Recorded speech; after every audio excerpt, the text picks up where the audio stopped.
Welcome, everyone. Welcome to the Moroccan Post. Welcome to Moroccan Post, School of International Law and Government International Law. Welcome to Moroccan Post, School of Government and International Law. We thank you all for joining us today. If you're new to the channel, please like, comment, and subscribe. You hit that like button. All right. If you like it. Yes. So we have a wonderful topic for you today. All right. Our topic is facilitating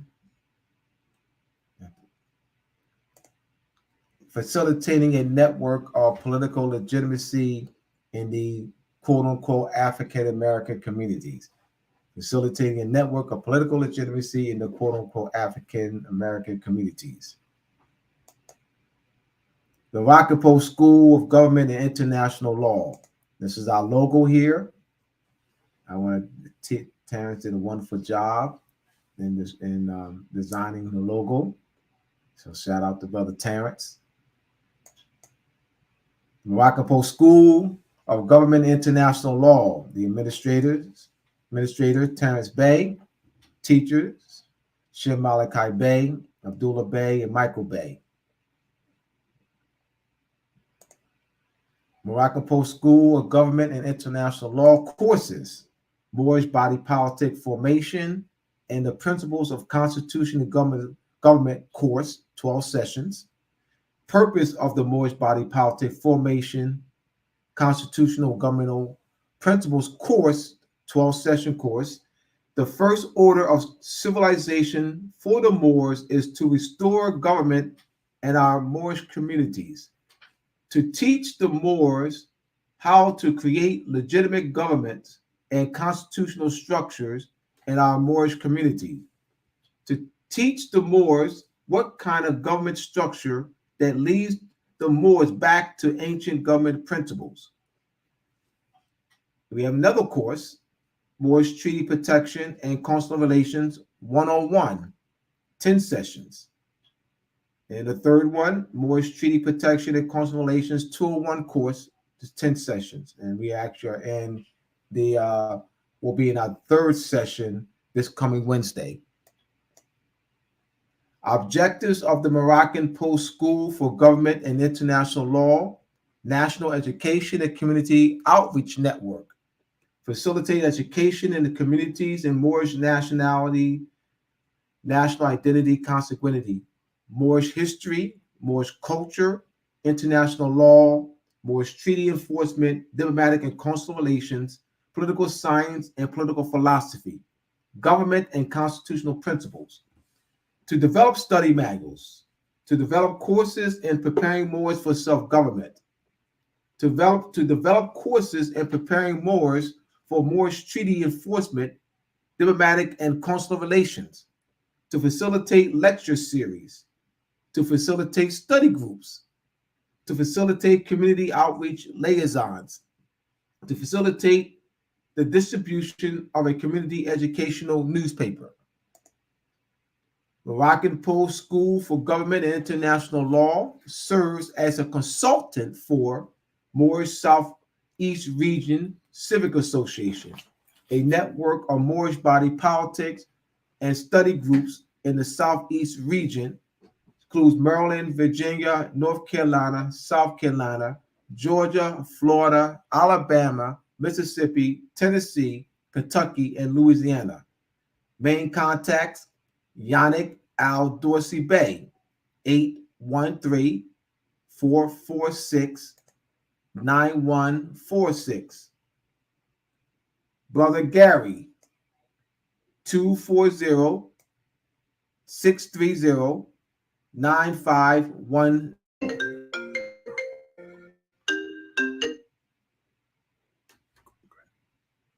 Next slide. Moroccan Post School for Government and International Law also serves as consultants for Moors in the Southwestern region. Main contact: Brother Vicarious Ill, 602-872-5589. The Northeast region, yours truly, Abdullah Il Talib Mosi Bey.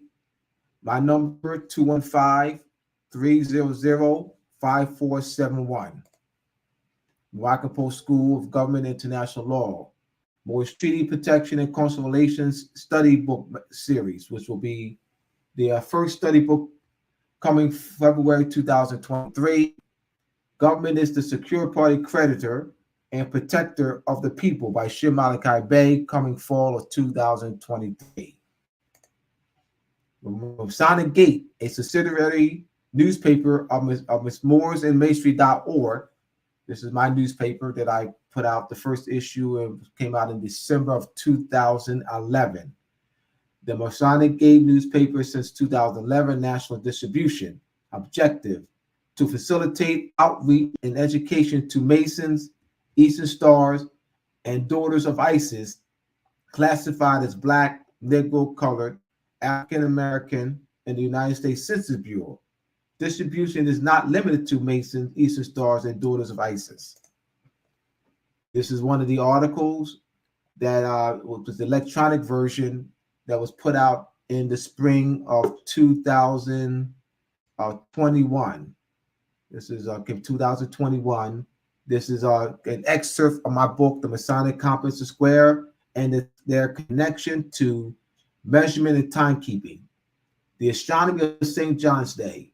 So this particular article you see here, see the two at this lower left, you'll see the two pillars of Boaz and Joachim, which marks the winter solstice and summer solstice. All right.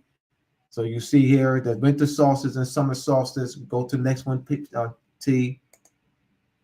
The image. Yes, this here. You'll see the summer solstice sun and the winter solstice sun. The summer solstice sun is at its highest point of elevation, while the winter solstice sun is at the lowest point. The summer solstice is June 21st in this northern hemisphere. That's when the sun, as you see here, is at this highest point of elevation. The winter solstice is December 21st in the northern hemisphere. You'll see in this image that the sun is at its lowest point of declination. All right, so this is our excerpt from our Masonic Compass Square and the connection to measurement and timekeeping book. All right, so this is the electronic version of the book. If you like to have, well, email, we'll continue. We'll get into that. Yes, we'll get into that. But yes, so Masonic Outreach, past Grand Master El Kanan, 33rd degree, 95 degree. El Kanan is a 33rd, 95 degree past Grand Master, Supreme Council member, and a member of several bodies of Masonic study. He is a community activist, student, and teacher of metaphysics, educated in healing remedies, herbal application sciences, more science, and applied mathematics. All right. Moroccan Post School of Government and International Law presents, all right, this coming Wednesday. This coming Wednesday, we have classes every Wednesday, every second and fourth Wednesday of the month from 7 p.m. to 10 p.m. Eastern Standard Time via Zoom. The teachers, myself, Abdullah Il Talimosi Bey, and Shir Malachi Bey. Topics: government, history, and law.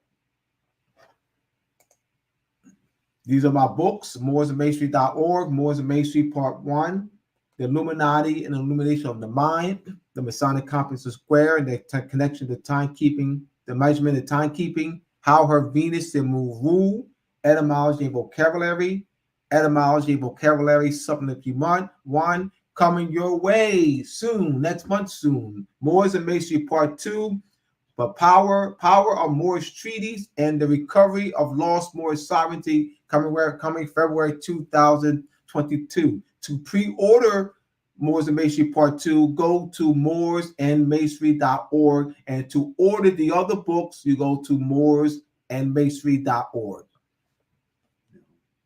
Yes. Yes. So we're gonna bring in our guest speakers. We're gonna bring them in. Mm-hmm. Yeah. So we'll bring in our guest speakers. We have Brother Yannick Al Dorsey Bay, by Sirius Hill El Kanan Onayali. So we are, what we're going to start off with is what they call a round robin. You know, we're going to get to know you.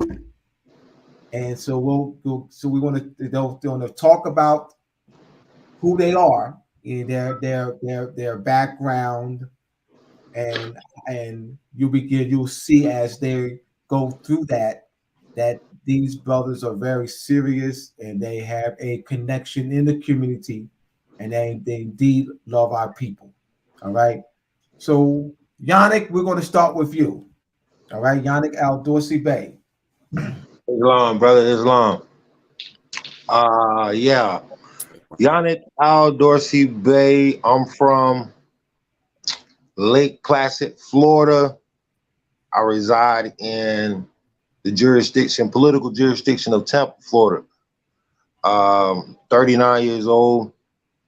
My mother, Josephine Myers. My father, Alfred Armstrong. A little bit about me. I'm from. I was raised in a Christian background, the Christian faith. I went to school in Jacksonville, Florida. I also got into the street pharmacy in my 360 dark side. But I studied all the forms of knowledge, I guess, etymology. Brother Abdullah got me on the etymology. Yeah, a little bit about me. I formed the Southeast region.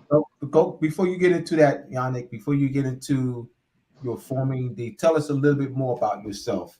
All right, tell us a little bit about yourself. I know we've talked extensively about where you were born and raised, where you grew up, and how you have a connection with the people, how you're Yeah, well yeah.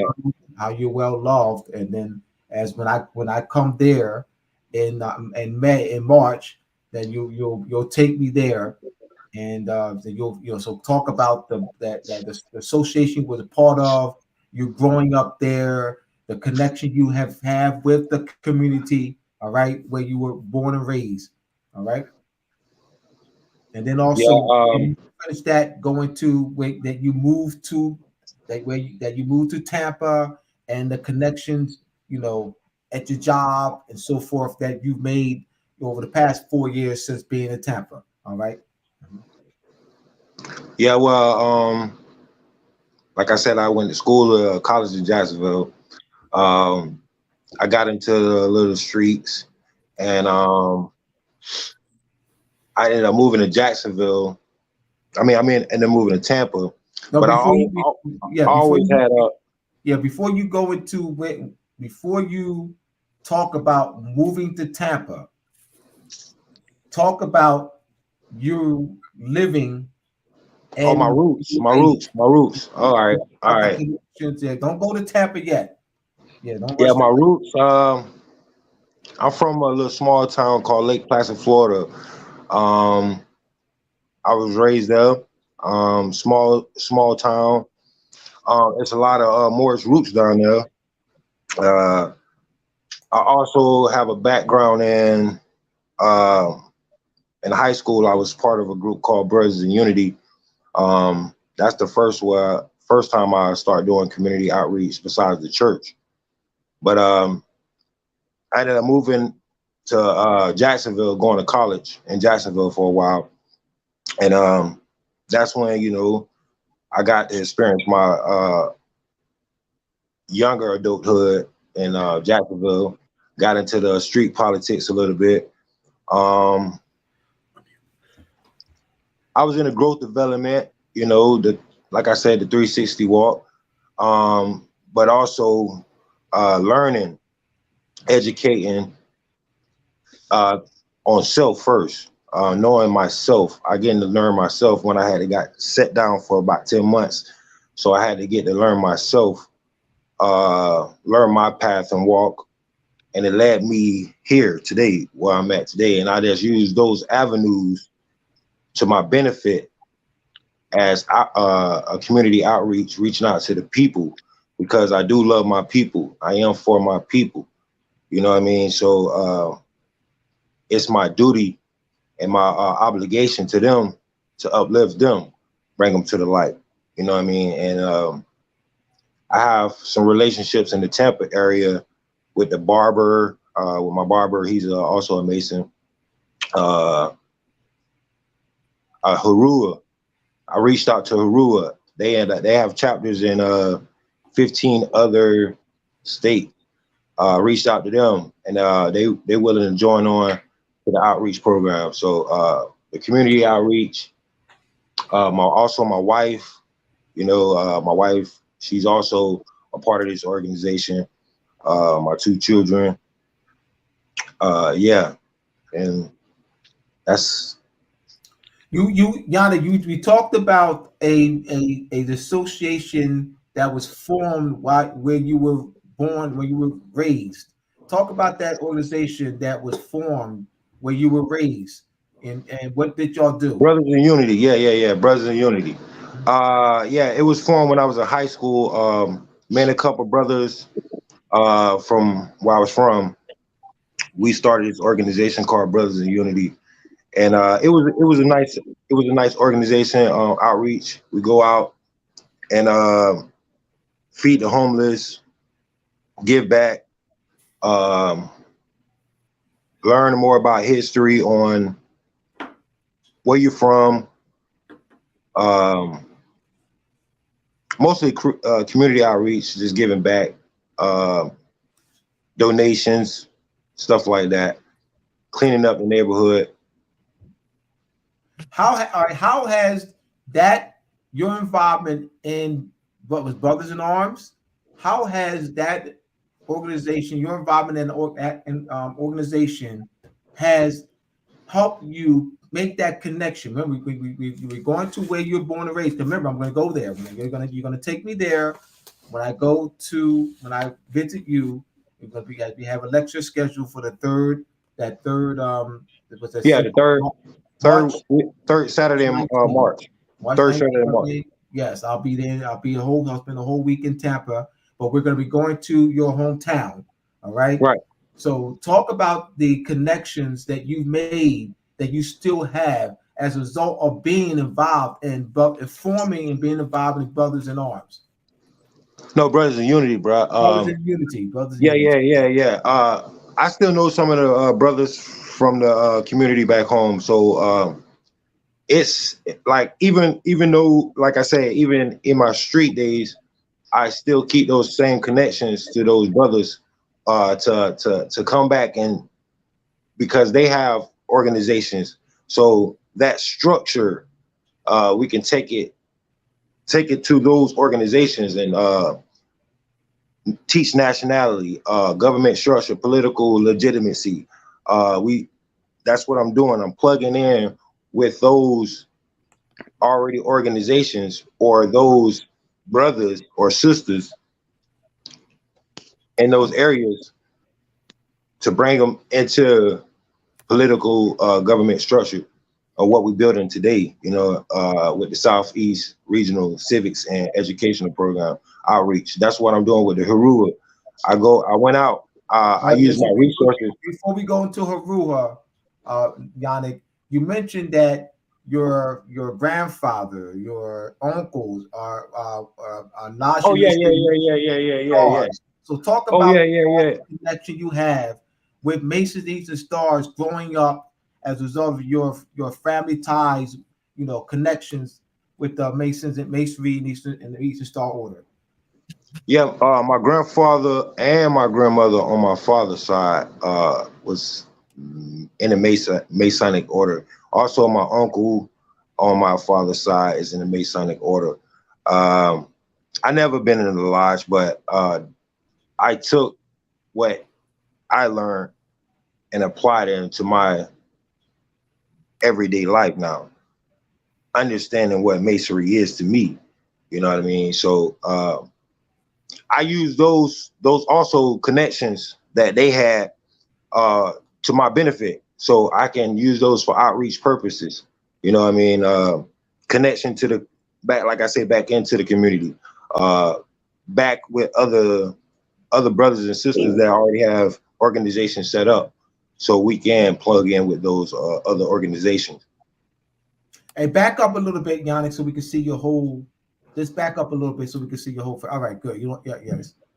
All right, go ahead.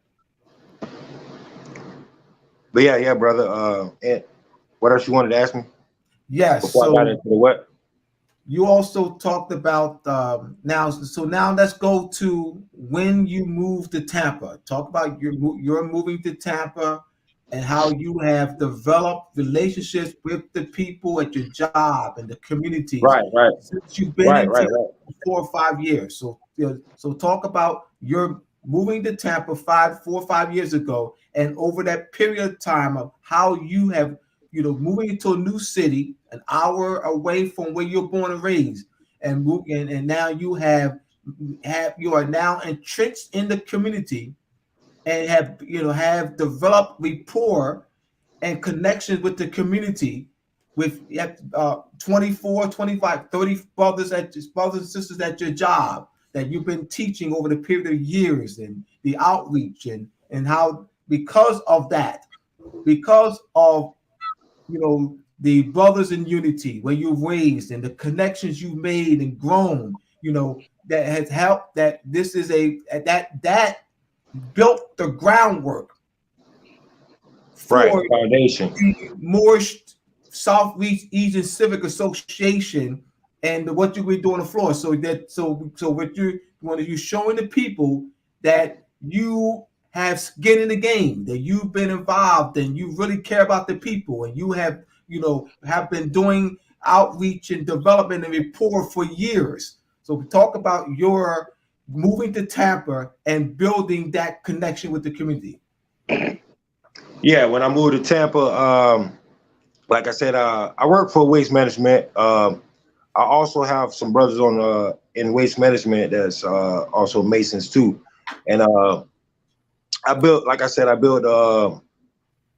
It didn't start off with Moorish history. It just started off with a conversation, just being brothers. You know what I mean? Just talking, communicating with each other, and then you build that trust. You build that trust within each other, and then you can uplift them by the information and the knowledge that you uh, give to them. So that's what I had there. You know, I just first I just been a homeboy, been a brother, stay in touch, called them. Like the barber, man, the barber chopped it up. It didn't start off on no masonry. I didn't even know the brother was a mason. It started off talking to the brother, and we we we like the same football team. I don't want to say my team right now because we lost, but yeah, it started it started off with it as a basic conversation, and you see the similarities within two of y'all. So I built that rapport with the brother, the trust with the brother. You know, sometimes we gotta go out and to other organization events, not just spreading the information on them. Be involved in the community other ways. You know, not just talking about Moorish history. You could be involved in other ways so people see that you out there and you got their back, so they can trust you. You know what I mean? It's a big trust issue right now. You know, so especially when you're talking about the Moorish history. You know what I mean? So just get involved. I stay involved, and like I said, through my job, through my job, even the Europeans, they respect it because I be me, and knowing who you are, they respect you more. You know what I'm saying? So yeah, on my job, in the neighborhoods, you know, I always go in the back to the neighborhoods and talk to people. You know, like normal conversation uh, to uplift your people, man. You gotta be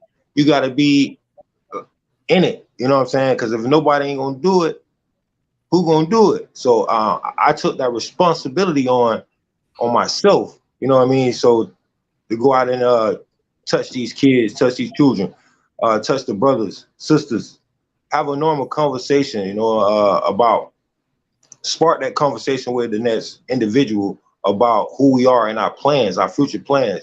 Because we all probably on here got children. You know, I don't want my children to have to go through the next generations or their children going through the next generation in this stronghold that we under.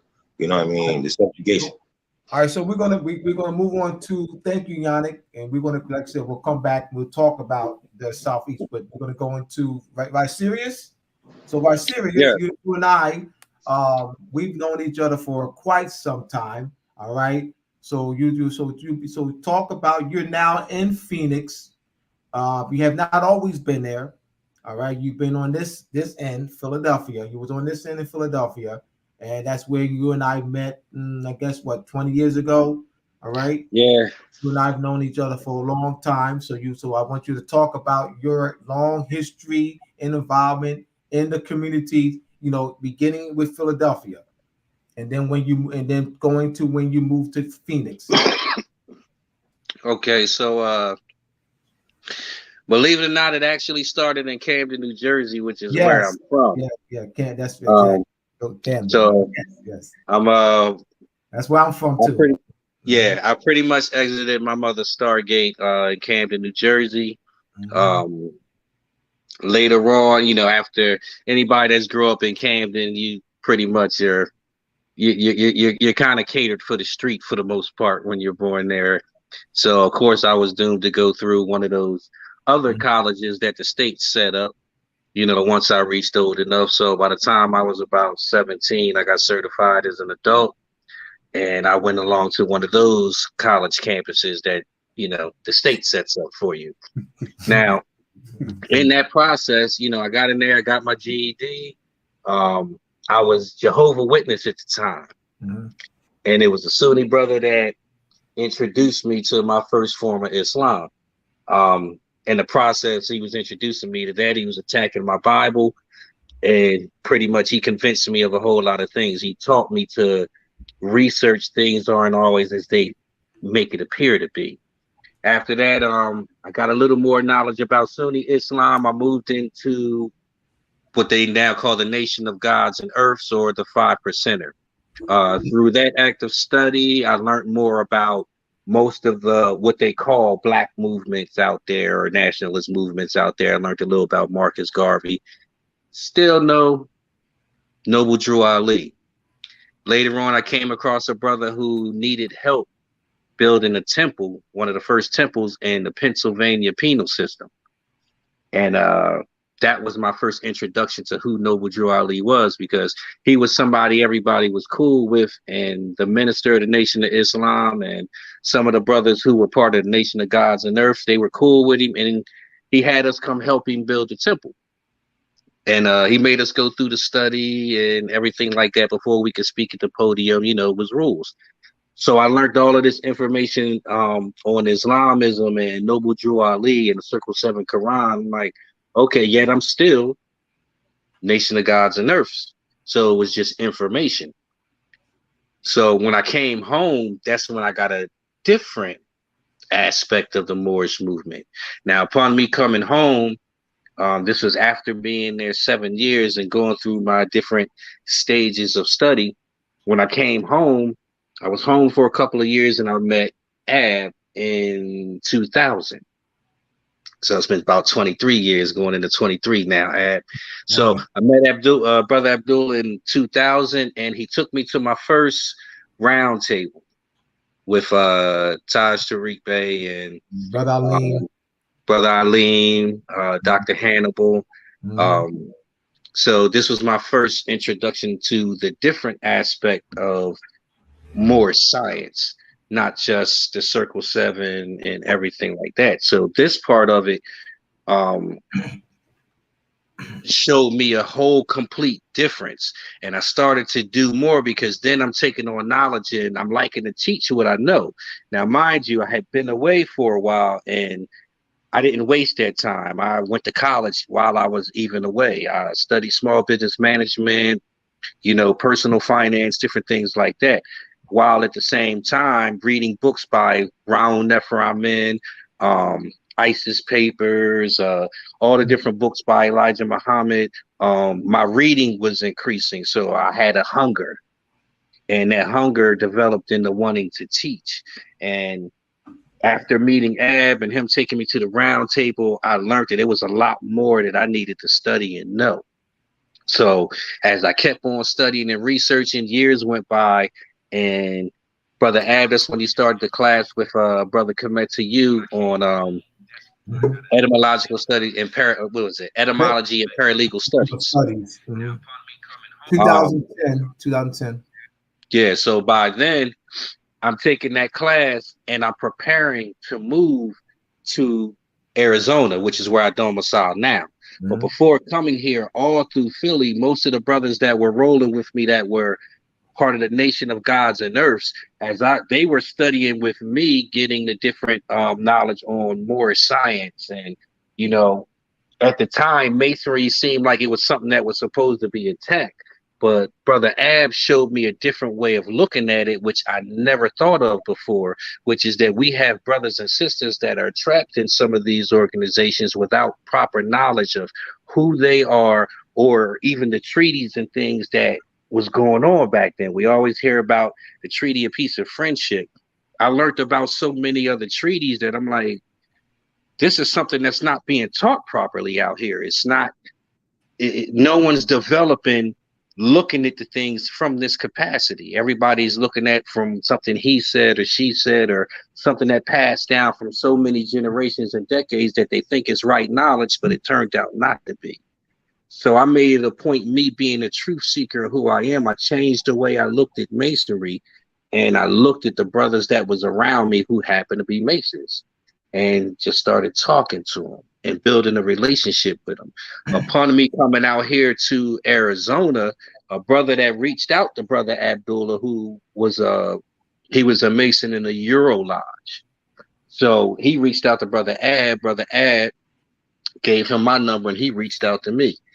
And this was by maybe 2013, 2014. Yeah, this brother still rolls with me.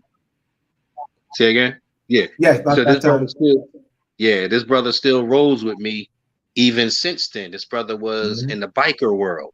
So he introduced me to some of his biker brothers who also happen to be Masons in their different crafts, but they also happen to be of different races and nationalities.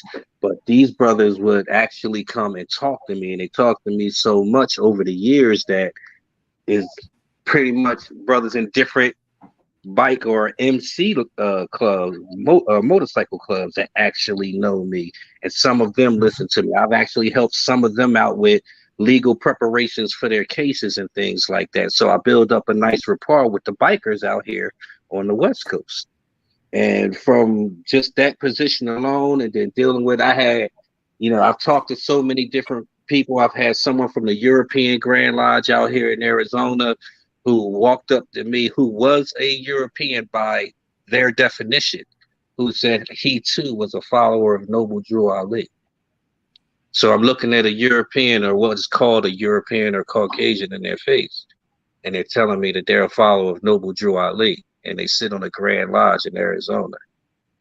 So I thought that was amazing at the time, and I needed to look further into it. And I realized how it runs out here as compared to everybody else. Pretty much a lot of what's run out here is by the craft. So I'm looking at this craft that's expressing our Moorish culture, the way it's actually in certain aspects, the way they do their charity work and things, the way it's supposed to be, the way even we are supposed to be doing it. And I'm looking at their examples and how they're doing things. I'm like, okay. And these brothers are listening to me, and I'm giving them an understanding of certain aspects in history, and they're doing the research, and they're coming back to me like, brother, where did you get this information? And they're introducing me to their family, and, their family. I'm talking to children. I'm talking to teenagers.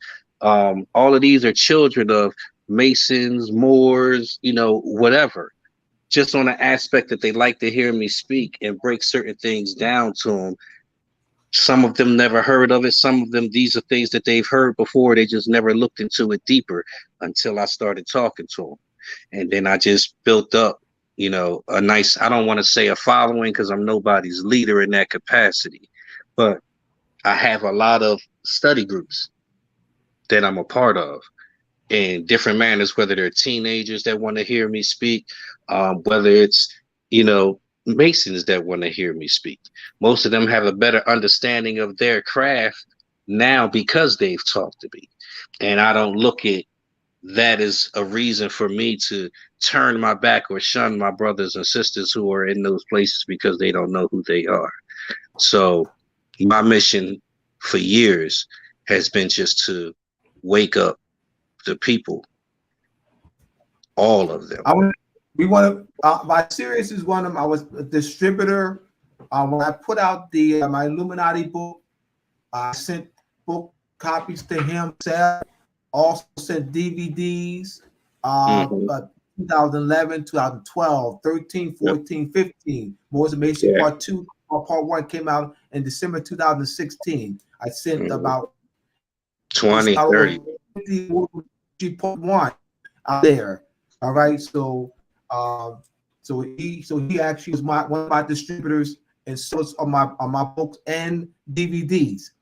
And so he has reached out. This brother is very serious and dedicated. Like I said, we go back about 23 years and born and raised in the same city. All right. So I salute you, brother. Thank you. We're gonna move on to Brother El Kanan, and we'll come back to y'all and get more detail about the outreach. All right, Brother El Kanan. It's good evening. Good evening, family. I started out. I guess I'll start with my connection with Abdullah Bey.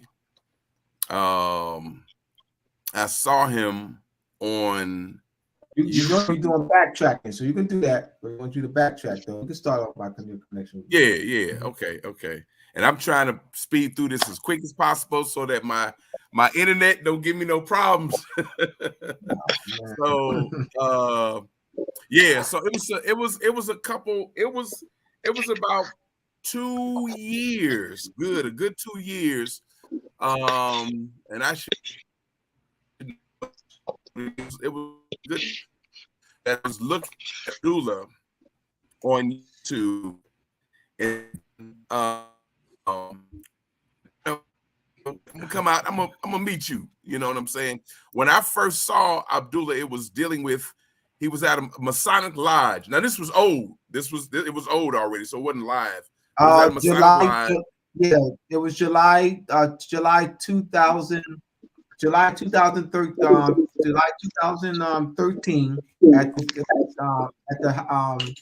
at the King Solomon Grand Lodge in Washington D.C. That's on YouTube now. The Moorish Masonic Connection, Masonic Connection, Moorish and Moorish Masonic Connection. That was one of my highest selling DVD, and so that was it. Yeah, so that I forget what's the brother's name. The Grand Master. Now he's a past Grand Master. But when I saw that, that started my thinking. I said, "Wow, okay." Brother Robert Newby at the time. Brother Robert Newby, 33rd degree. He was at that time. He was he was a Grand Master. He introduces me on the video. If you go to YouTube, look up Abdullah Bey, Moors and Masonic Connection. Brother Robert Newby, 33rd degree. At the time was a Grand Master. He's the past Grand Master now. That was in July 2013 in Washington, D.C., the King Solomon Grand Lodge. Go ahead. Well, yeah, that was close. That was somewhere around the first time that I had been at that time, just on video. And some years went by before I even reached out. You know, I was just I took time and listened, and I saw Taj.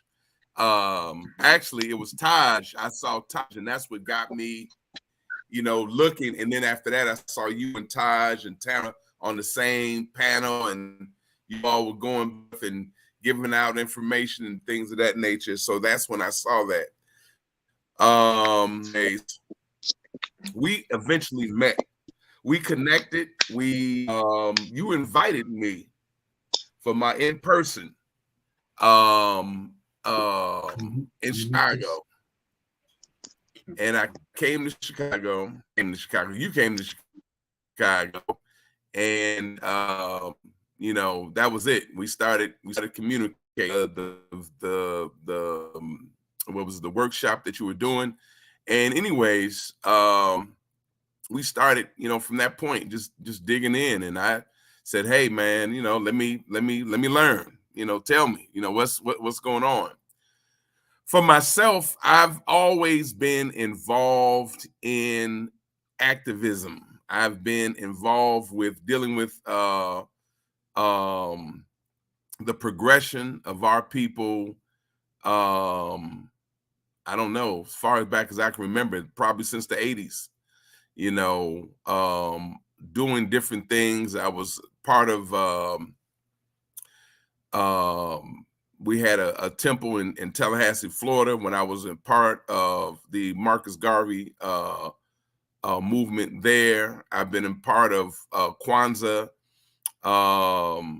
you know, just at least giving the foundations of African unity and just, you know, having some type of consciousness. I've been involved in several herbal community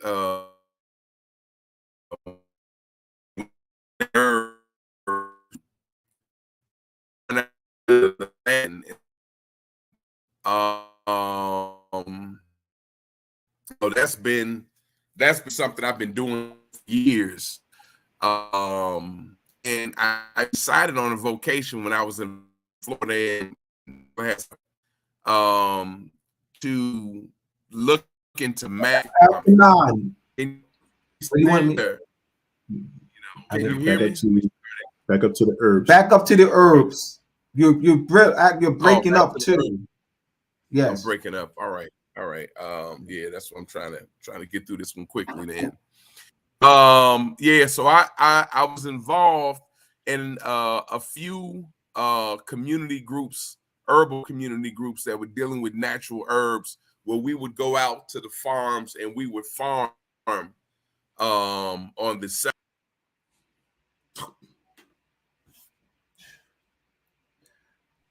I think he got off. Brother L, yes, he dropped off. He'll be back in, but yes, but yes, y'all. These brothers, as you can hear and see, are genuine brothers who have been involved in the communities for years. We have a back. I don't know if you can. Yes, we can hear you. All right, so yeah, I'm just gonna move through quickly. I don't have time to go down memory lane then.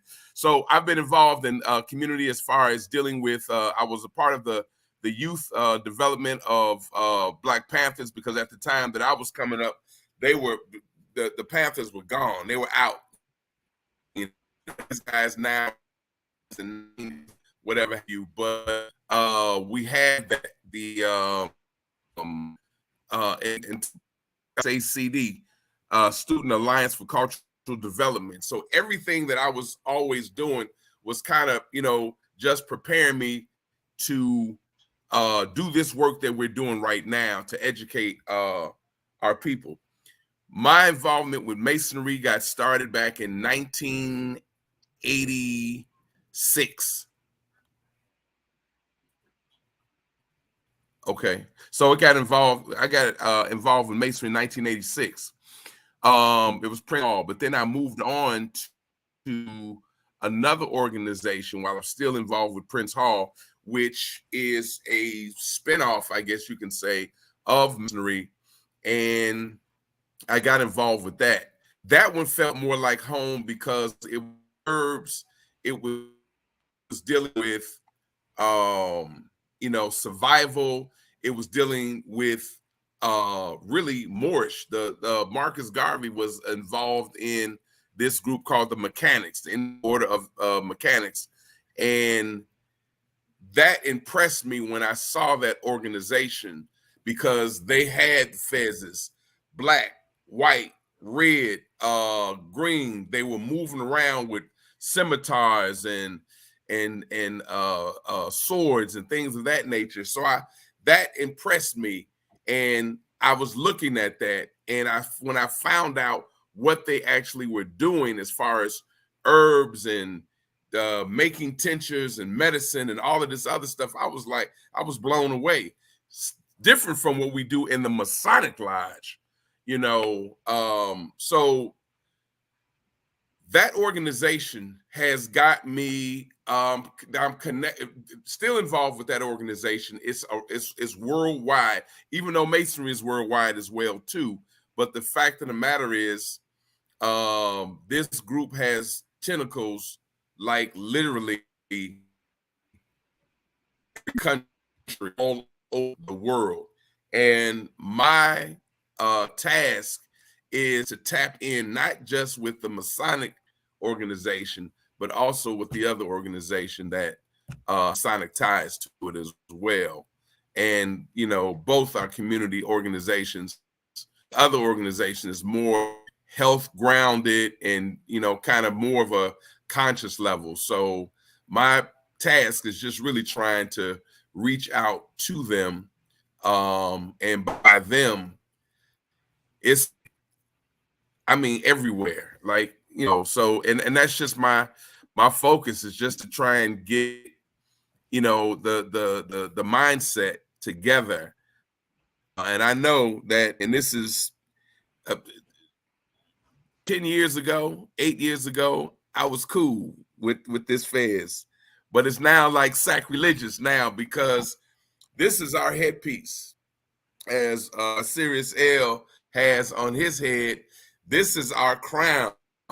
This is our, this states to the rest of the world, to everyone else, even 500, 1,000 years ago, that this is a noble, a wealthy, a conscious, and a man of high importance. So when the Albions took over Masonry, or got this one little grain of sand of how to practice and put things in order and place, they copied this. And this right here is a fez for Shriners, if you become a Shriner. But the fact of the matter is, this isn't a sport cap. You know, it's like taking a tuxedo and start taking some paint and start saying, I am here. No, you don't do that, because now you destroy the outfit that you have on. Just like now with this right here, in the Moorish family, as far as Moors, this is a desecration of the, not only the temple, but of this fez. But I'm here representing in two parts, as a Mason, right? There's a Masonic connection, and I'm also here as a Moor. Okay, so I would just when the recording either goes on for me again, or as it plays back next week, next day, or whatever, just to know, consciously know that I understand. It's live, bro. You live, brother. You live. Yeah, they have fez, and that it is tied down, because this Albion was not given freedom, was not given the knowledge to be able to apply the science that they got, not even given all of the science. So look at Masonry.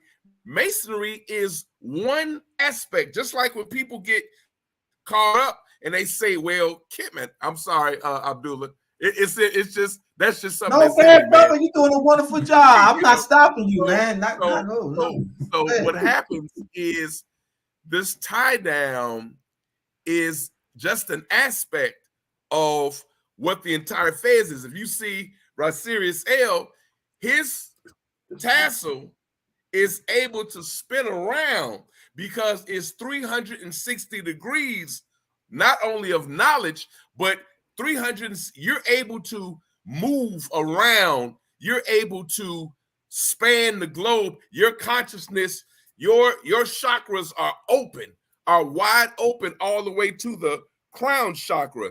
Here is tied down because you have not yet mastered, you have not yet gotten to that's why the highest degree in masonry technically is not 33rd, it ain't 32nd, it ain't 17th, it ain't 12th, it's the 3rd degree. Everything else are honorary degrees that you get as you move up and things of that nature, telling you about your character, how you're supposed to act, what virtues you're supposed to have. But this is tied down because you don't yet have enough knowledge to be able to apply it if you were given it in the first place. So you couldn't apply the information. That's like giving a 5-year-old, you know, a plane and say, fly the plane.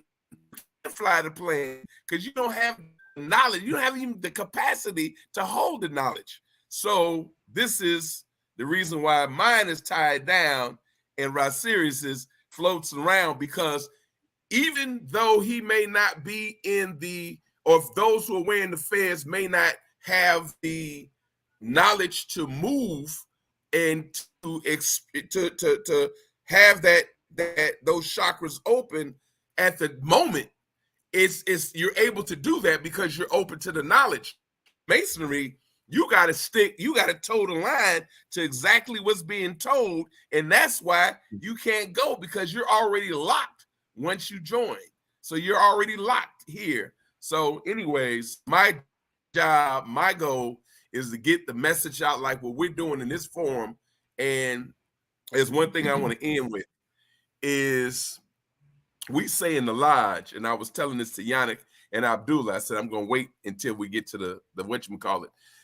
This environment that we're creating with brothers, sisters are going to start to join pretty soon. They are joining, but they're going to start being in these conferences. And it's going to be, and I'm glad we got the brothers together right now because it's a different energy with the sisters. It's a good energy, but it's a different energy. We need to get our stuff together first.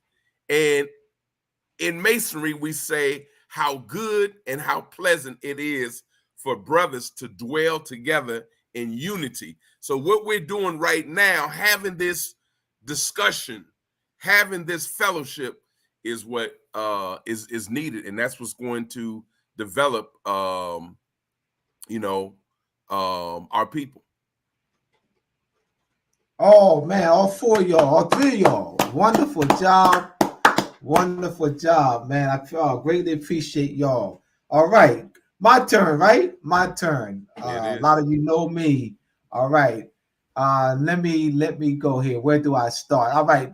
In October 1993, at Jimmy's Barbershop in Camden, New Jersey, a brother walked in wearing a dark brown suit and a Moorish fez, and he had a leather piece, a pendant with ISLAM and images, and y'all know who he is, Taj Tariq Bey. That was October 1993. Well, not most of you, I guess a lot of you know who he is. 1993, and we developed a working relationship, a bond, a friendship, and he gave me I think a month later, he gave me George Washington's letter to Masonic conference to Masonic, George Washington's letter to Abdullah ibn Morocco, Muhammad ibn Abdullah, who and on December 1st, dated December 1st, 1789. I read that letter many times. And in that letter, George Washington thanks the Sultan for keeping up with, he apologizes to the Sultan for the Emperor Morocco for his late response, for not keeping up with regular correspondence, and thanks the Sultan for his involvement and extending protection to the United States. And so being the researcher that I am, as I got a degree, I have 2 degrees. I have a background. I have a BA in sociology from now it's called Rowan University, but at the time it was called Glasgow State College, and now it's called Rowan. Went from Glasgow State College to Rowan College, now Rowan University, and so my diploma reads Glasgow State College. Then I went on to, after that, graduating from Glasgow State College, I went on to Rutgers University School of Social Work. And I graduated from there in 1993, and that year in which I met Taj. So, but while those 6 years in undergrad and graduate school, I wrote many papers, so a lot of research. So because my research background of, and wanted to place things in historical context, I wanted to place this letter in historical context because the letter is referring to previous events, the friendship that's between us, that's referring to the Treaty of Peace and Friendship between His Imperial Majesty Emperor Morocco and the United States. All right, this is signed by Muhammad ibn Abdullah, the Emperor of Morocco, in July of 1786, and signed by the United States in January 1787, ratified by the United States in Congress assembled in July of 1787. So that began my research to Moors and Masonry Part 1. My long journey, 20 years of research, because I went to place this George Washington's letter in a much broader historical context. So I took that journey, I took that task, to provide literature for our people, provide scholarly research, scholarly writing. I have over 100 references, over 100 letters that are listed in Moors and Masonry Part 1. Those letters are part of supplementary books of the letters, Part 1 and 2. But those letters are listed in Moors and Masonry Part 1. Dealing with the diplomatic relations between the Moroccan Empire and the United States. I recall going to spent 6 months at the National Archives in Philadelphia. I recall I was approached by a librarian there, and she asked me at that time in 1997, I was 25 years old in 1997. So she had approached me and said, "Excuse me, you've been coming." At that time, I had been going there for about 3 months, and she asked me, European, "Excuse me, you've been coming here for a while, and you've been doing research into rare documents. You mind my asking you, what you're working on?" So I did. Of course, she, in her mind, black man, young. I was 25, so I probably looked 18, 17, at that time. Really, I said 25 years, I looked like I was 16 or 17 years old. Yes. So she, amazed at the level of research that I was doing in rare documents. So of course that will intrigue her.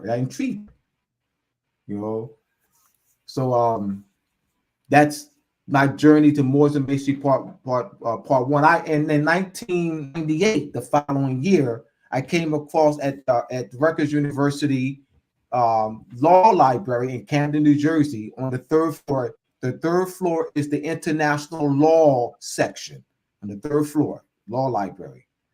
And I came across the Consolidated Treaty Series by Clive Perry.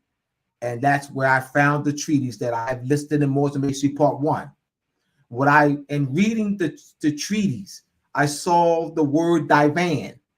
So I had some knowledge, when I came across the organizational structure of the ancient Arabic order of the Nobles of the Mystic Shrine, now called Shriners International, that's the European Shriners.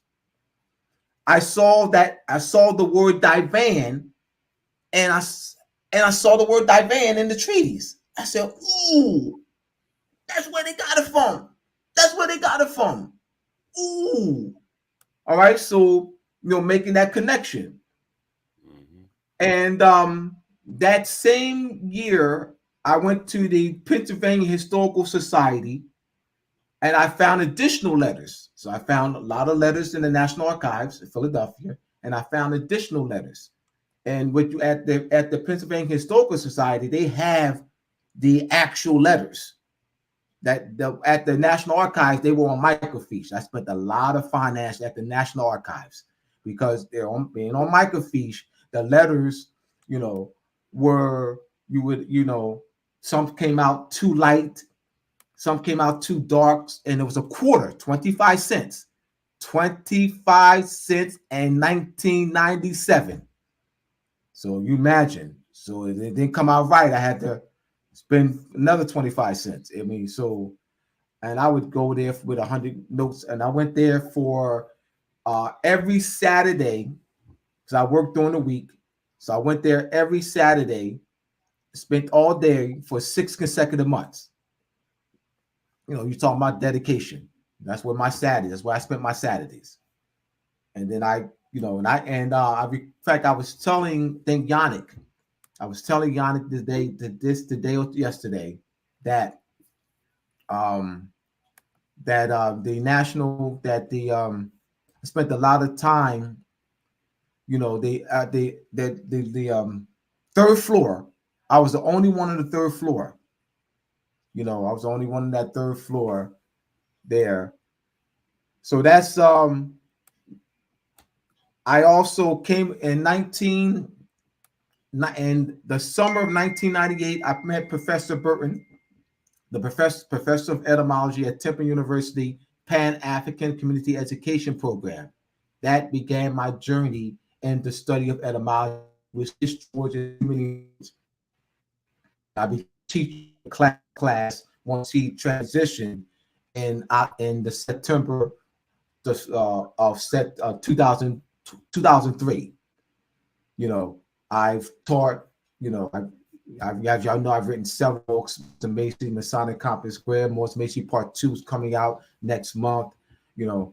I've taught etymology at Temple University African Community Education Program to over 1,500 adults. Also became a substitute, and being a substitute teacher in the Kansas City Public Schools, I taught nationality to 5,000 students in the Kansas City Public School. That is an unpublished book, and that I began working on in 2011, 10 or 11. That book, I took 20 pages out of that unpublished book and placed it in Chapter 11 of Moors and Masonry Part 2. So the title of Chapter 11 of Moors and Masonry Part 2 is the title of the book, unpublished book, Teach Nationality to 5,000 students in the Kansas City Public School.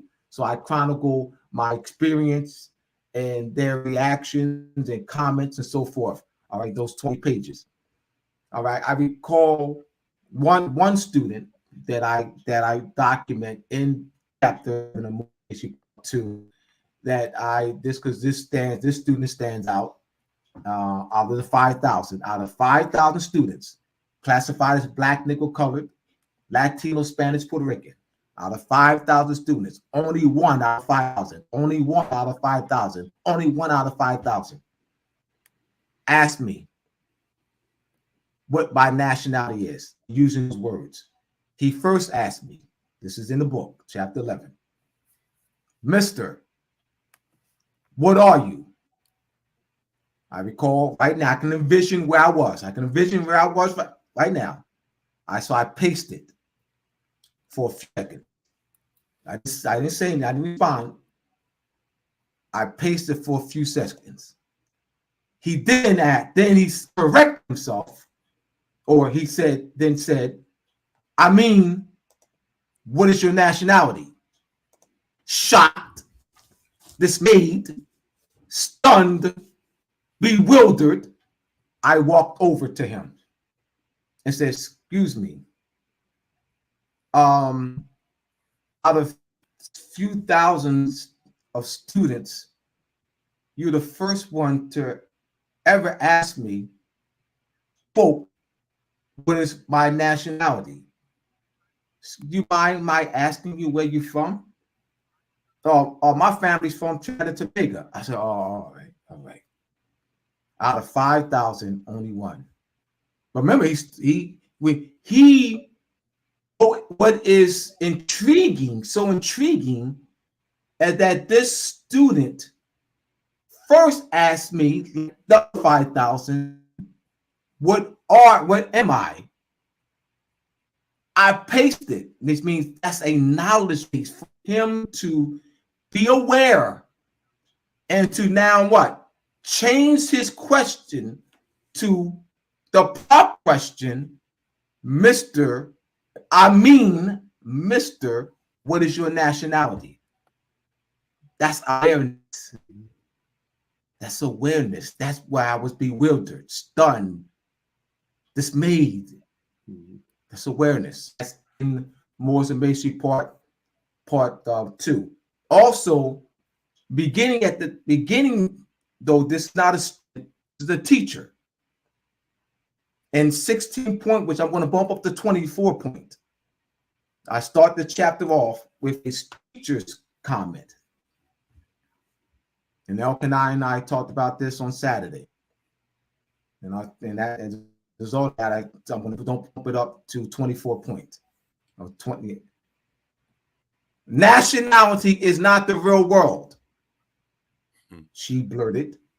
I was in the teacher's lounge talking to about 10 teachers, because I was always hold court with the other substitutes, other teachers, security guards, administration. I held court, boy. I ran my big mouth. Taught the hundreds of European teachers, Asiatic teachers, 5,000 students, security guards, other teachers. I ran my big mouth. I taught. So,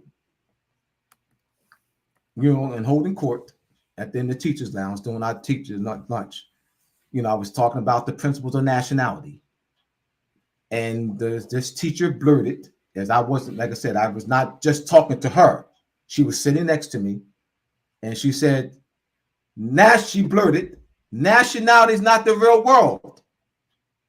So I turned to face her and said, nationality is the real world. And gave examples: China, Chinese, Germany. All right. Mm-hmm. That teacher stopped speaking to me. How do you know, Abdullah, she stopped speaking to me? All right. The next day, we were in the hall by ourselves. It was during class session, but we were on our breaks. We were in the hall, and we were approaching each other. All right. And I said, hi, I'm not gonna say her name. And she didn't speak.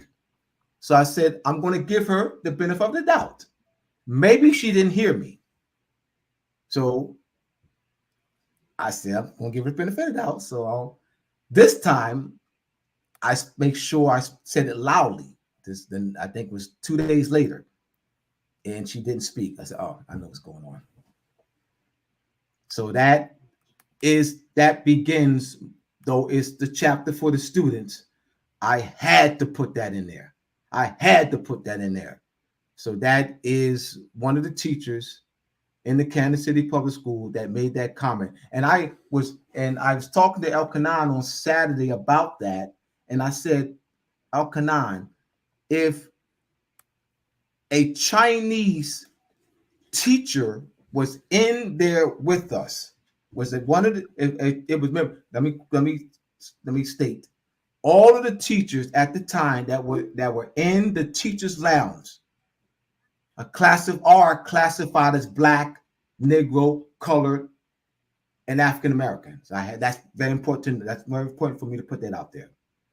I said to Elkanan, if one of the teachers had been Chinese, would she had blurted out, nationality is not the real world?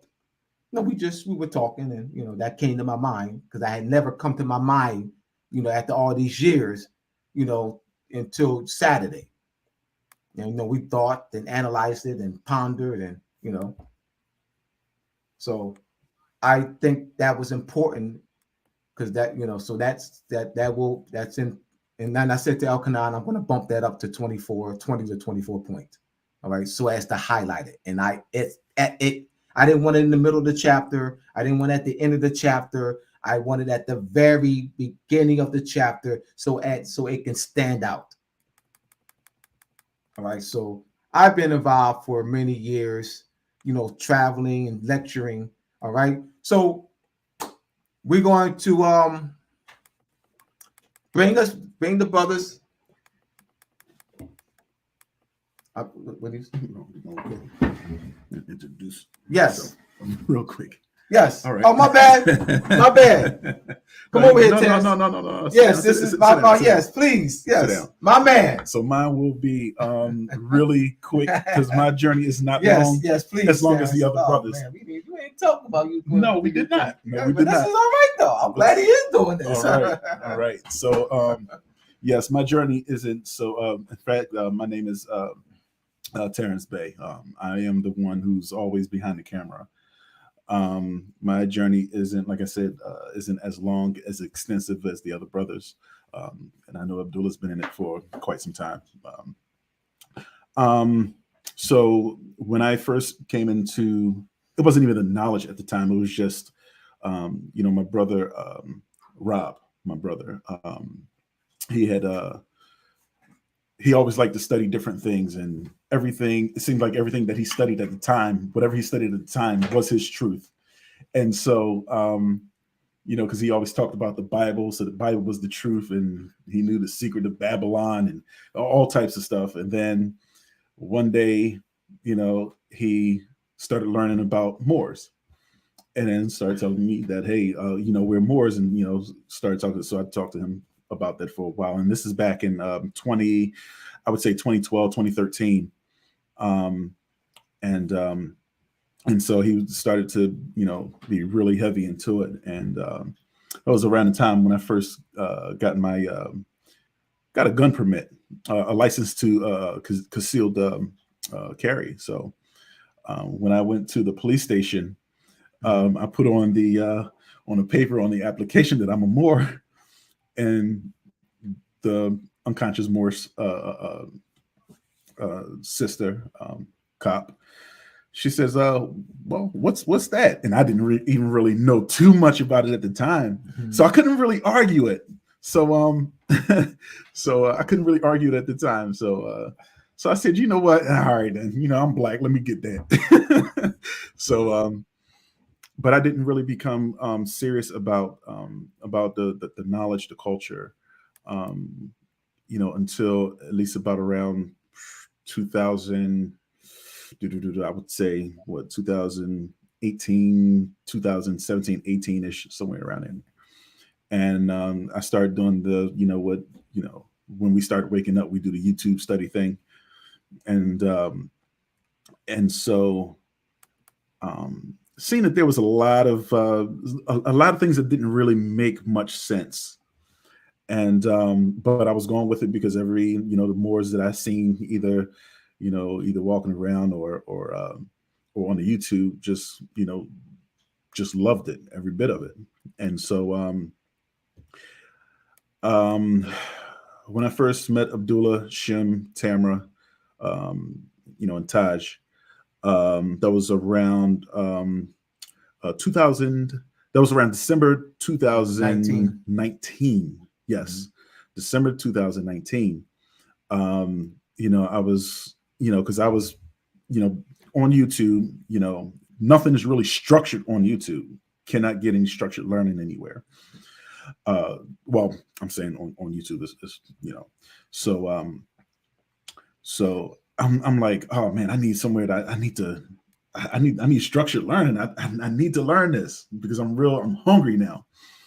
And so I started trying to find where they were having the House of Reawakening Mind at the time, because that was the big thing on YouTube, and trying to figure out where they are. And I said, I told my brother Rob, I said, man, I'm gonna see Taj and them, right? So I no, this is not gonna fall. This is good. So I'm like, oh man, I'm gonna meet Taj and him. He says, all right, cool, I'm going with you. And so I goes knock on the door, and Abdullah opens the door, and I'm like, I knew who Abdullah was, but I couldn't even get it out of my mouth. But from that point on, see, let me tell you something about myself. When I get somebody's number, anybody that knows me knows that I kind of don't really call, because I feel like I'm bothering, people, stuff like that. So, but I gave Abdullah my number that night, and Abdullah called me the next day, and I said, "Oh, I was surprised, but since that day we've been rocking, He went to Rhode Island with us. Yes, we February, went to. Yes, 2000, that was the 20th, right? Yeah, February was it 2020? 2020 February? Yeah, with the ball. Right, the Moors. Yes. The Moors. Yes. Jim and I both, accompanied us. Yes.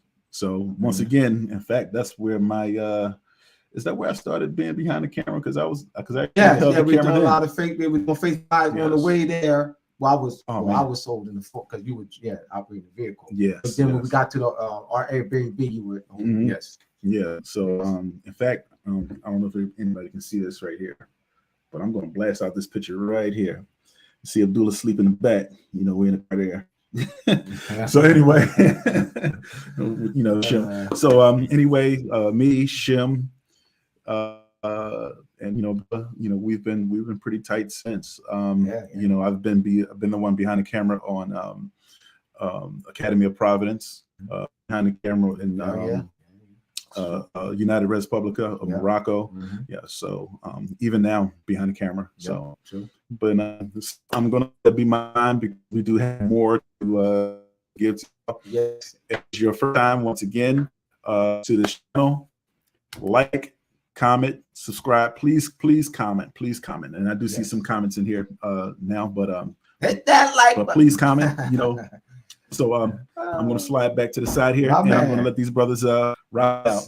All right, peace, brothers. I told these brothers today that or which yesterday as well, that it's important that we begin to talk about ourselves before we get into the network.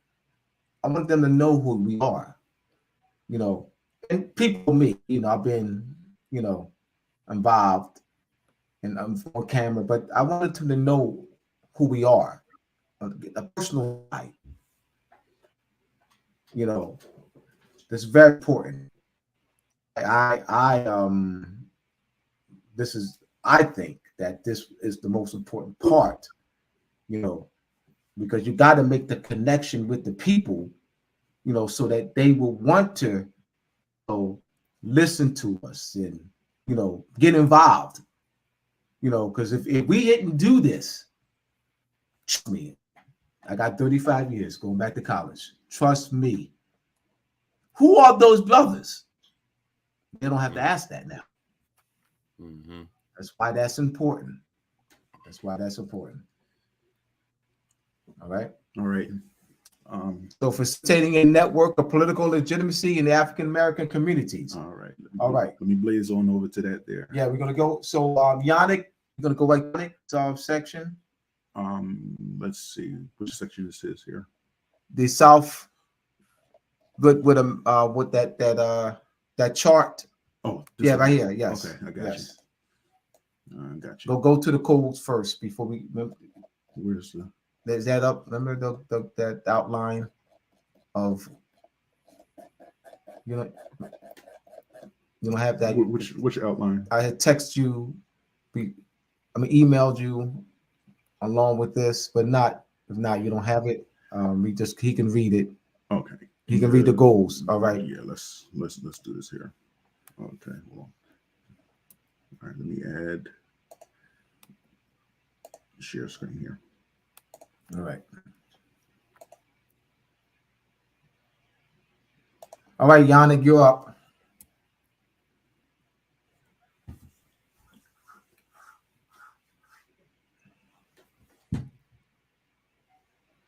Yannick, you're on mute. All right, good. All right, Morris Southeast Regional Civics Association strategic plan. The goal one is to facilitate education. Let's go. Yeah. Mm-hmm. All right, goal two, aid and community. Look at the chart first. We have this chart up here. All right, and so this is go all the way up. Go all the way up. Go all the way up. I wanted to read it first. Yes. Is this it? Yeah, the chart, the action plan with bullet points, strategy or objective. You see the action plan. You see the action plan with time frame, resources necessary. So that this is structured here. All right, and so Yannick is going to read the goals. Okay. Okay, so just start with we read number one. Goal one. Goal one, facilitate education. All right. Goal two. Goal two. Aid in community outreach among the Moorish body study groups and body politics in the 11 states.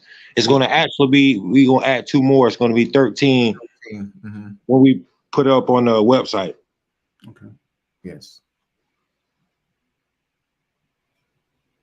Facilitate a network. Goal three. Goal three. Read what's there. Yeah, read goal three. Mm-hmm. Goal three, facilitate a network support system among the Moorish study groups and body politics among the 13 states. Mm-hmm. Goal four, facilitate and promote study groups.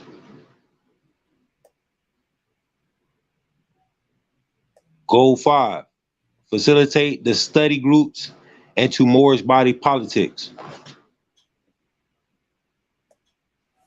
Goal six, promote the principles of political legitimacy and good government. Goal seven, facilitate widespread of Moorish nationality, education, and Moors classified as Black in all 13 states. Goal 8, Moorish network and support system for Moors in the 13 states. Mm-hmm. Goal 9, set up a strategic plan for large-scale community outreach in the 13 states. That's it. All right. So Yannick, talk about the upcoming website. Oh yeah, Morris Southeastern Region Civics and Education.org will be out on Thursday. This upcoming Thursday. Good. Also, Yannick, talk about you're making the connection with Haruhu. Right. It's been about it took me about a month to get in contact with him so I can get on a phone call, but we built the relationship. I every Sunday, every second Sunday, they have outreach, community outreach. So I joined up with them, and I'm also facilitating, teaching them nationality, also government structure. Also, they all have a radio station. So anybody in the St. Pete area, they're more than welcome to join up. And also on the radio, we have access to the radio station. I think it's 96.5.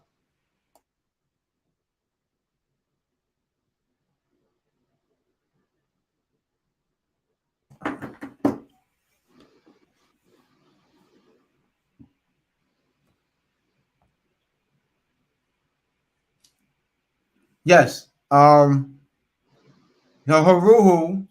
it's UHURU. The UHURU. There's a chapter in Philadelphia, and because Yannick made the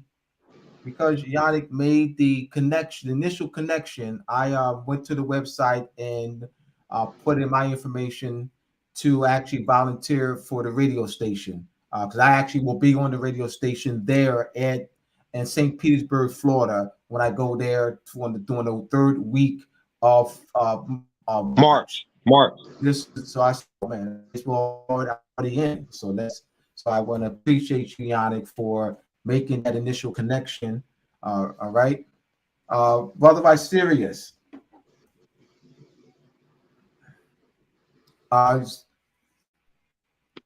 Yes, sir. Can you hear me? Yes. You also are part of the More Science Temple. Talk about your being Grand Sheik. And your assistant Grand Sheik, and how that's going to be a vehicle that will to help facilitate the outreach in the southwest region, and we're also going to include California only because of the connections that I gave you with California. Pretty much everything we're doing out here right now. I'm part of a Temple 2A out here in Phoenix, Arizona. Right now, I'm a divine minister. I'm currently in the position of assistant sheik. So pretty much right now, I'm helping the Grand Sheik, who's also a part of the study group that we started out here. We just call it the Gale group, because Gale pretty much is just government and international law, GAIL. So we started the Gale study group out here pretty much. It's composed mostly of those of us in our temple, as well as a couple brothers who are part of one of the body politics, the consulate. So we have a couple brothers who are part of the consulate out here, or that particular body politic, and they're in a study group with us. And we also have brothers as part of the Sultanate that's in the study group with us. Just out those particularly two different body politics right now, as well as different temples and brothers that's just, they're Moorish Masons. You got, plus brothers that's in the bike club. I'm trying to get them to get involved in it with me too. So, but all of us are a part of this study group now that we're setting up to get all of this in line and get everything in proper format. Through talking with Brother Ab and Brother Shem later on, we hoping to get it to the point where we can actually put up a website and things like that. But right now, we're just dealing with the basic study group. Most of this is new to us. Most of us have been, for lack of a better word, indoctrinated with the wrong information for so long that we're now taking the time out to go back, re-look at it, and bring it back to its actually proper due form. So that's pretty much what we're doing out here in the Southwest region right now.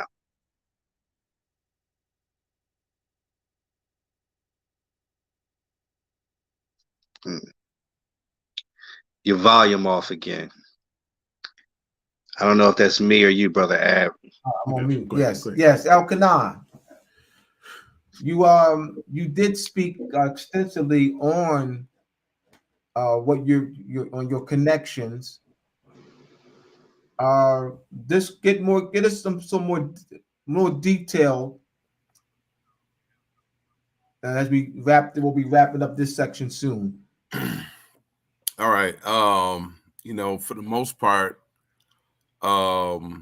again, reaching the Masonic affiliate organization and the Masonic organization or organizations, you know, it spans. So first of all, I got to take it to, you know, the structure of the lodges, which of course, you know, when you spoke of the divan and talking about the shrine and the setup of government and the whole 9 yards, that government structure, I've been familiar with There you go. Mm-hmm. at least 20 years. At least 20 years. You know what I'm saying?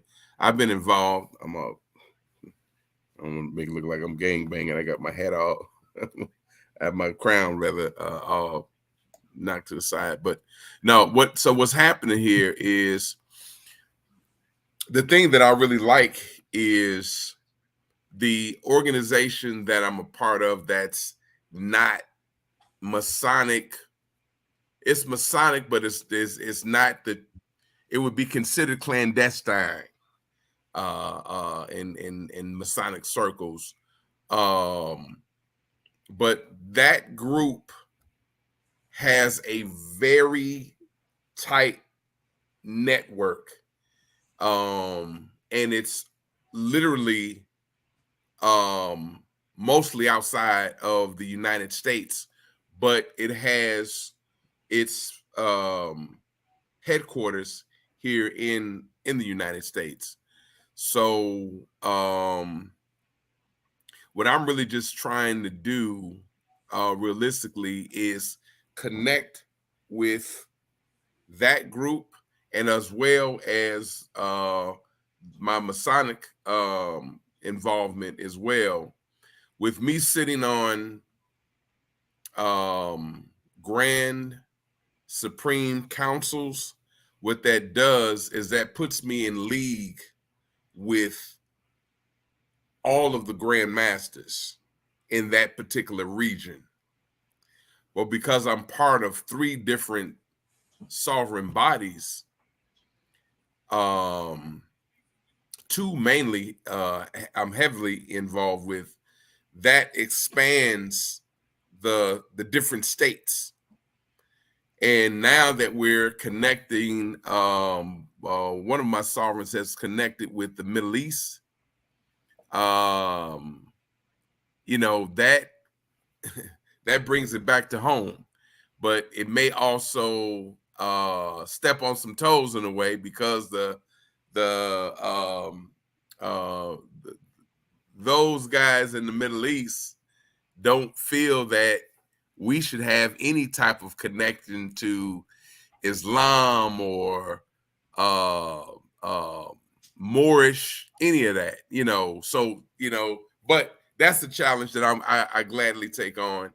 But the fact of the matter is that organization, that clandestine, if you want to call it organization, has a far reach and they have deep roots. So I'm really focusing very hard on that group because once that gets out, or once once I really start teaching in that arena and that group, that's going to really start you know, spreading, because we have a youth component. We have other organizations that are attached to that. So once that starts to germinate, it's the tentacles are going to reach. It's going to reach a very large mass of people. But the other thing is too, though, with the sovereign body, with my sovereigns that I'm connected to, their you know, their outreach as far as looking for different ways to get the community involved. That's the job of the sovereign. Grand Master has the same position as well, to get the community involved, or get the brothers and sisters involved in the community. So with the the different supreme councils that I'm active with, that's not just reaching out to 1 or 2 grand lodges. That's like 7 to 10 grand lodges, which each grand lodge is composed of about 200 members, and the chapters then are composed of maybe 100, sometimes 200. But when you multiply that times 7, or you multiply that times 10, that's a large body. And those individuals or those organizations are spanning out into the community. So for an example, if I'm connected with a sovereign in a grand council, he may have 8 different states. So that's kind of a large little region right there. And looking at the bodies of people that are involved, then that's that's quite a few. But the beauty of it is the amount of people who they're reaching. So they're going out and they're teaching whatever it is that is in the structure.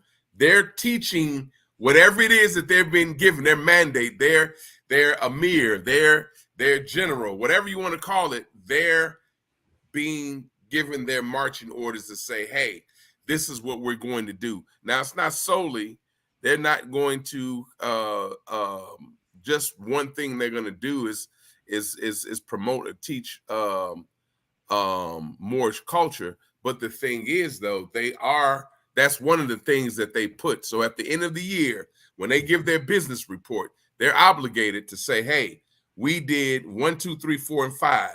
And this is what we did when we went out to the community.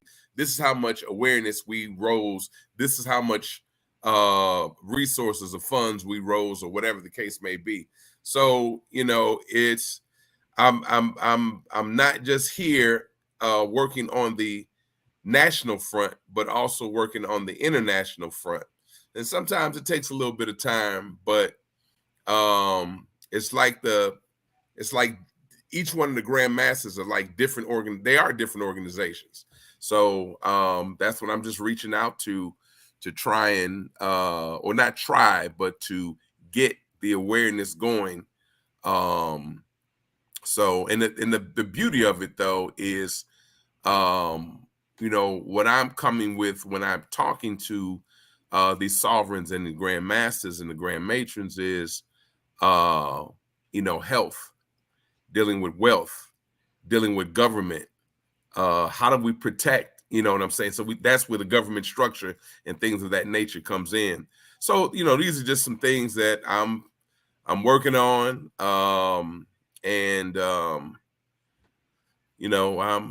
I look forward to giving a progress report in 4 months.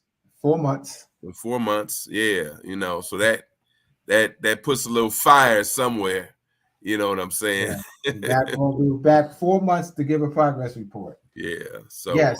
I'm looking at a lot of the things. So I'm just looking at growth and development. You know what I'm saying? And it's really just about the mindset.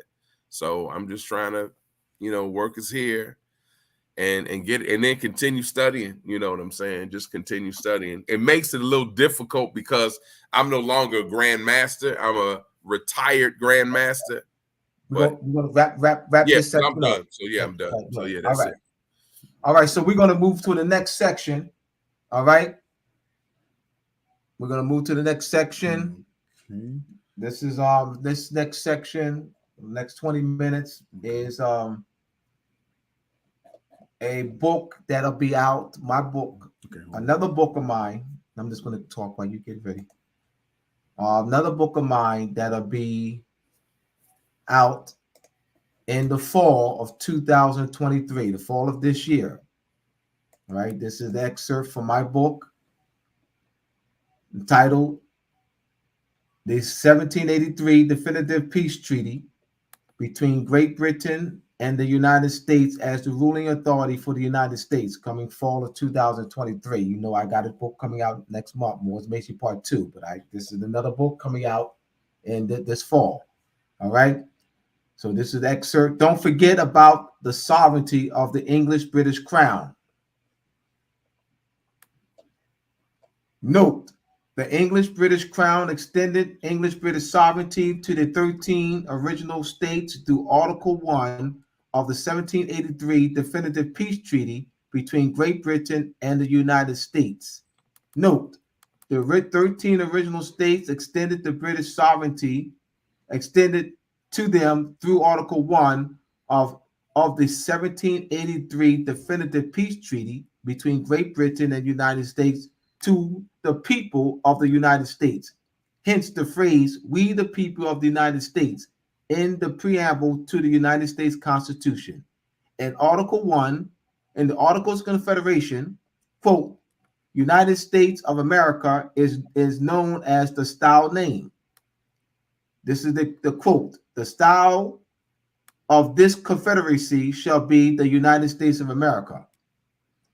Purpose of the questions. I have Brother Yannick on Sunday asked me to come up with 10 questions related to the 1783 Definitive Peace Treaty. And I said to him, I was sitting in Starbucks and about to work on Moore's, finishing up, as I'm finishing up Moore's Macy Part 2. I said, I don't know if I have 10 questions in me. I think I got about 3. And so I actually gave him 12 to 13 questions before we hung up, and it was at 1 o'clock, and Starbucks closes at 2 on Sundays. I said, man, there's no need for me to take out the laptop. I only got an hour left, so I was already in the frame of mind of this flow of the questions. So I came up with an additional 8 questions, in that hour, and I got in, went home, and laid across the bed, and I came up with an additional 6 or 7 questions. All right, so right now, this is how the 27 questions over the period of this past week came about. All right, so the purpose of the questions, the following questions are presented to the public to clarify with solid documentary evidence and critical thinking the misinformation and misconceptions that 1, the Moors are part and partial of the United States. 2, the Moors are we the people in the preamble to the United States Constitution. 3, 35 Moors were part of drafting the United States Constitution at the Constitutional Convention in 1787. 4, the Moors are the founders of the United States. 5, the United States Constitution is the Moorish Constitution. By showing evidence that the original foundational authority for the United States is derived from Article 1 of the 1783 Definitive Peace Treaty between Great Britain and the United States. Note, some conscious Moors have claimed for over 30 years that we the people in the preamble to the United States Constitution denotes Moors and Moorish sovereignty. The statement, do ordain this Constitution for the United States of America. Some conscious Moors have claimed for over 30 years that this statement means the Moors are delegating authority to the Albions to function as a national government. Hence, Moors claiming the United States Constitution is the Moorish Constitution, and the United States government is the Moorish government. Definitive Peace Treaty between Great Britain and the United States, the 3rd of September 1783, Article 1.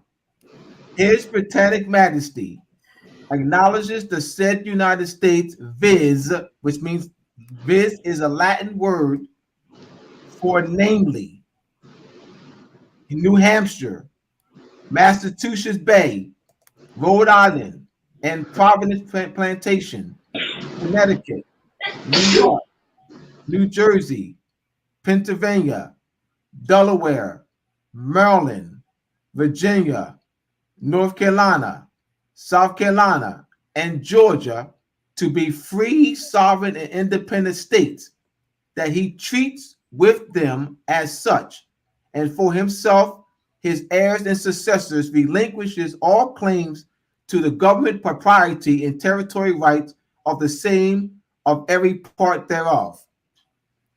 Questions. So we have 5 of the 27 questions here. Do the original 13 states derive their authority to operate in the territorial boundaries outlined in the 13 English-British charters from their states' constitutions of 1776, Declaration of Independence of 1776, Articles of Confederation, more recent states' constitutions, or the United States Constitution drafted in 1787? Let's go back to Article 1 of the Definitive Peace Treaty to see the answer. All right. The 13 original states derive that authority to operate in the territorial boundaries outlined in the 13 proprietary colonies, royal colonies, and company colonies. All right, there's 3 different types of colonies. From this Article 1 of the Definitive Peace Treaty between United States and Great Britain. All right, let's read it again. Article 1. His Britannic Majesty acknowledges the said United States, viz., naming each one. That's structure, naming each one. So it doesn't read United States. United States, viz., New Hampshire, Massachusetts Bay, Rhode Island, and the Providence Plantations, Connecticut, New York, New Jersey, Pennsylvania, Delaware, Maryland, Virginia, North Carolina, South Carolina, and Georgia to be free and independent states, that he treats with them as such, and for himself, his heirs and successors, relinquishes all claims to the government proprietary and territory rights of the same and every part thereof. Remember, let's look at these. So these words, viz., which Latin for namely, you have the personal pronoun them, which is plural. You have independent, and you have the word states, which is plural. All right, let's go to question number 2. Mm-hmm. And you also want to break down relinquished. So yes, well, yes. In that C, but go ahead. Yes. Go ahead. So let me come back to do yes. So I get through these questions. Go ahead. Yes. 2. Do the original 13 states derive their foundational authority to operate in the territorial boundaries outlined in the 13 British English charters from Article 1 of the 1783 Definitive Peace Treaty between Great Britain and the United States? The answer is yes. All right. The answer is yes, as we went through, as we read Article 1 of the Definitive Peace Treaty.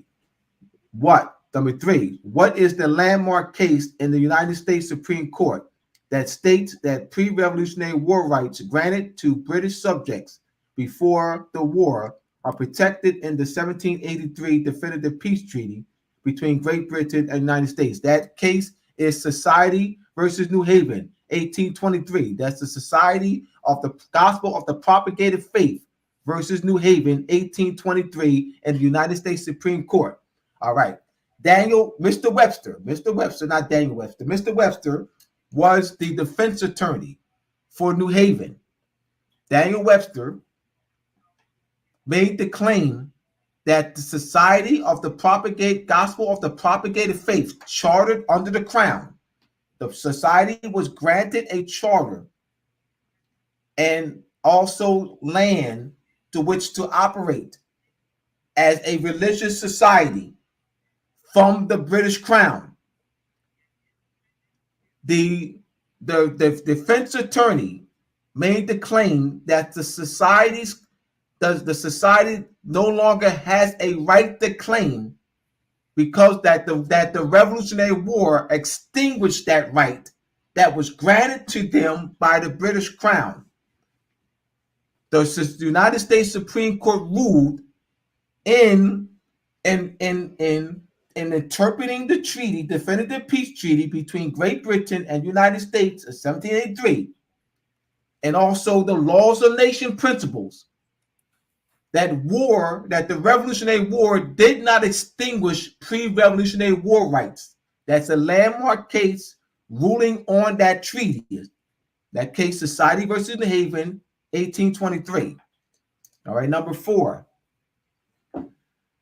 Do the 13 original states who derived their original foundational authority to operate in the territorial boundaries outlined in the 13 English British colonies and relinquished to them by the English British Crown through Article 1 of the 1783 Definitive Peace Treaty between Great Britain and the United States have the authority to restore the Moorish land rights to the Moors? No.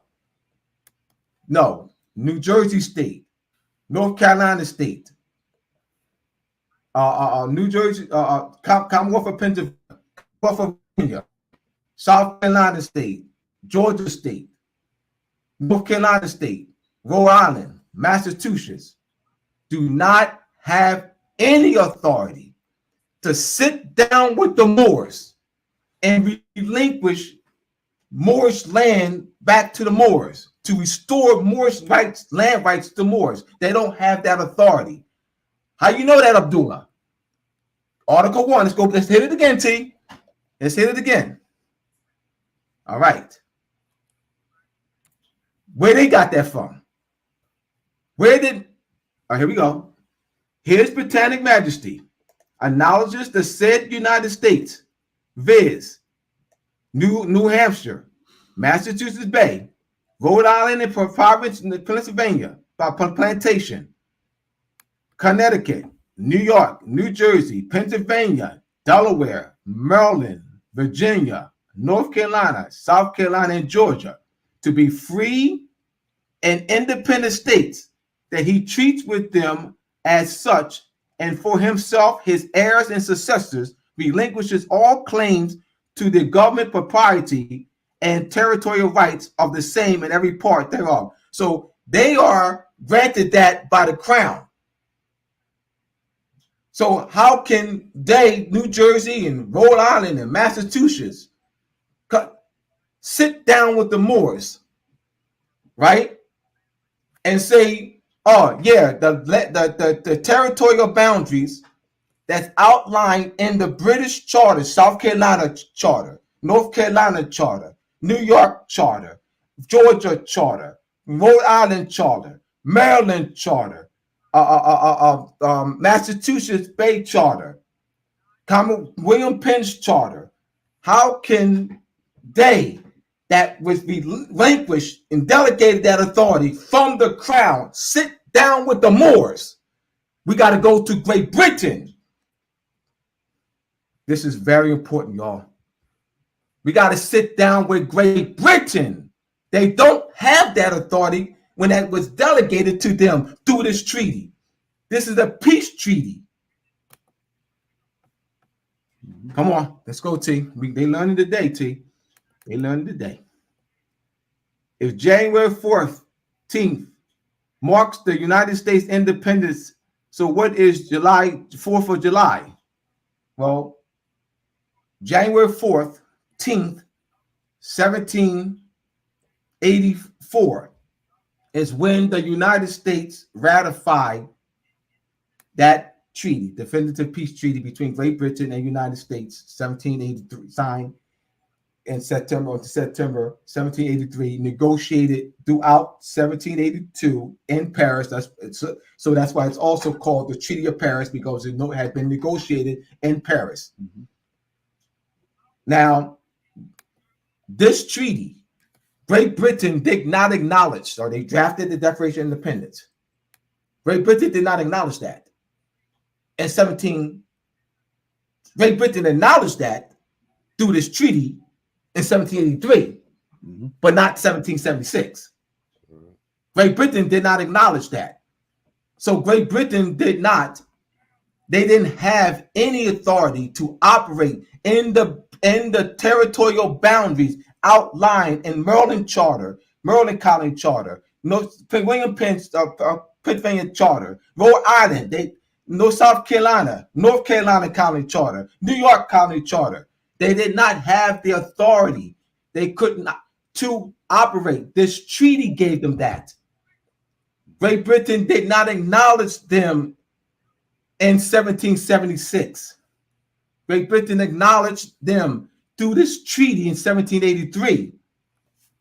So their Independence Day is January 14, 1784. January 14, that's just passed last week, is their Independence Day. So what is the 4th of July? That's the Egyptian New Year. There we go. That's their fake Independence Day. That's the Egyptian New Year, the Heligal Rising of Sirius. Their fake New Year, Independence Day, fake Independence Day is all right. That's the fake Independence Day. Cover up. Cover up. Disguising. Because they don't want the people to direct people's attention. All right. So now, going on, please go that Godfrey versus people. People versus Godfrey. Okay. People versus Godfrey. People versus Godfrey. A United States Supreme Court case supports. So People versus Godfrey is making the Supreme Court went to Article 1 of that definitive peace treaty. It's interpreting Article 1 of the definitive peace treaty. And someone in the military, soldier, killed someone on the Niagara and the fort, military fort, Niagara, New York. The issue that was raised, that does the United States have the claim, or does New York State have the claim? The United States Supreme Court ruled that the United States does not have the claim, that New York State has the claim, that United States was not granted any territorial rights. New York was. How do you know that, Abdullah? Article 1 of the definitive peace treaty, United States viz. And the Articles of Confederation. They structured that language, operating as a league of independent states. That language, that's what that means. It's just knowing what that means. United States viz. And all 13 names that hit it, T, hit it. So they're not going to say Abdullah said. They're not going to say Abdullah said. They're not going to say Abdullah said. All right, here we go. Here's the reference here. Put that on there, see? So they won't say Abdullah said anything. Go ahead. We got 2 minutes. All right, 2 minutes. Rock it out. All right. This is the whole paragraph. Is that paragraph? No, go to the paragraph. Here we go. All right. We consider it beyond all doubt that the United States acquired no territorial rights to any portion of this state in virtue of the treaties of 1783 and 1794. Neither of those treaties contain any words of grant to the United States as such, nor should we have submitted to accept as a grant what had already been acquired by our arms and established by the solemn Declaration of Independence, the Congress, under the Articles of Confederation, where the representatives of the several states and having the power to make war and peace were a party to the Treaty of Peace in behalf of the Confederated States, and every stipulation in the treaty inured to the benefits of the states in their sovereign capacity. When therefore it was agreed by the Treaty of Peace of 1783 that Great Britain should withdraw with all convenient speed its garrisons from the United States and from every port, place, or harbor within the same, that agreement was for the benefit of several states within whose limits those garrisons were. The section of the Articles of Confederation removes every doubt upon the subject. It provides that, quote, every state shall retain its sovereignty, freedom, and independence, and every power, jurisdiction, and right which was not thereby delegated to the United States in Congress assembled, and it is not within our knowledge or belief that the United States have any claim or set of any petitions or property to any fort within the boundary of the state under these treaties. Peace to Brother Crumb. All right. Peace, everyone. Thanks for coming out, so to speak. Like, comment, subscribe, and we'll bring more in detail next time. Peace. Thank you.